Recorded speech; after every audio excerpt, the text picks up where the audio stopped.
ჩემი სოფლის კულტურული მემკვიდრეობა ასეთი სახელწოდების ღია გაკვეთილი გაიმართა დღეს გორის რაიონის სოფლებში. ნიქოზისა და ტყვიავის საჯარო სკოლების მოსწავლეებს კულტურული მემკვიდრეობის დაცვის ეროვნული სააგენტოს წარმომადგენლებმა დეტალური ინფორმაცია მიაწოდეს მათ სოფლებში არსებული ისტორიული ძეგლებისა და ძველი ნაგებობების შესახებ.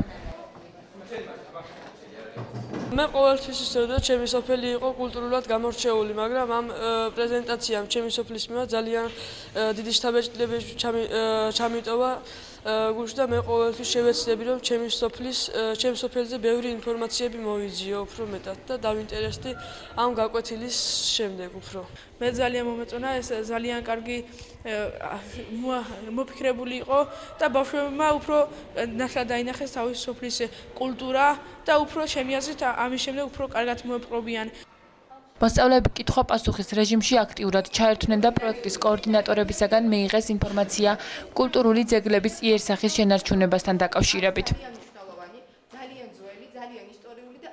როგორ მშენებლობა იყო ძველად და ძალიან მომეწონა ეს როგორ თქვა კი საინტერესო იყო. ჩემთვის ნამდვილად საინტერესო იყო.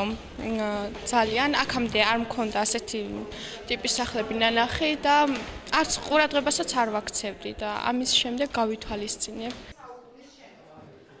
ღია გაკვეთილის შემდეგ მიღებული ინფორმაციით კმაყოფილნი დარჩნენ პედაგოგებიც. მათი თქმით, მსგავსი შეხვედრები ახალგაზრდა თაობასთან უფრო მეტი სიხშირითაა საჭირო, რათა ბავშვებში პატარა ასაკიდანვე ჩაისახოს კულტურული მემკვიდრეობის სიყვარული. ნახეს ის კულტურული ძეგლები, რასაც შეიძლება ერთი თვალით არც კი მიექციათ ყურადღება, ის კონგურები იყო თუ ჩუქურთმები თუ სხვა რამ და ბავშვები უფრო მხატვრული ღირებულობის თვალით დაინახავენ და უფრო უკეთესი იქნებოდა. 2008 წლის რუსეთ-საქართველოს ომის შემდეგ საქართველოს კულტურის ძეგლთა დაცვისა და სპორტის სამინისტროსა და ევროსაბჭოს მიერ ერთობლივად შემუშავდა საპილოტო პროექტი, რომელიც მიზნად ისახავს კულტურული მემკვიდრეობის ძეგლების, ასევე კულტურული გარემოს მდგომარეობის შეფასებას და რეაბილიტაციის სტრატეგიისა და სამოქმედო გეგმის შემუშავებას. 8 წლის აგვისტოს მოვლენების შედეგად გაჩნდა აუცილებლობა რომ გარდა ადამიანების დახმარებისა დახმარებოდით კულტურულ მემკვიდრეობასაც, იმიტომ რომ ეს რეგიონი ძალიან მდიდარია ასეთი ღირებული ნაგებობებით.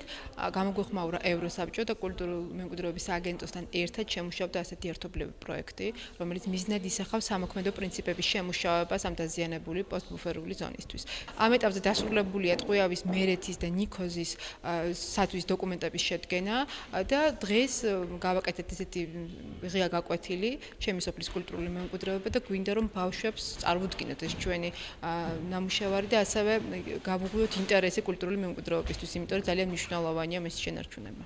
პროექტის ფარგლებში ჩვენი მიზანი იყო კონკრეტულად ლოკალურად სოფლებში ჩაგვეტარებინა უბრალოდ ღია გაკვეთილი ბავშვებთან, საგანგებოდ სკოლის მოსწავლეებთან, რომ უფრო ნათელი წარმოდგენა შეუქმნათ იმაზე, თუ რას წარმოადგენს მათი სოფლის კულტურული მემკვიდრეობა, რომ ამ დაწყებითი ასაკიდანვე მიეშვიან ადამიანები დაინახონ, დააფასონ, შეიყვარონ, რომ სამომავლოდ გაუფრთხილდნენ საკუთარ კულტურულ მემკვიდრეობას.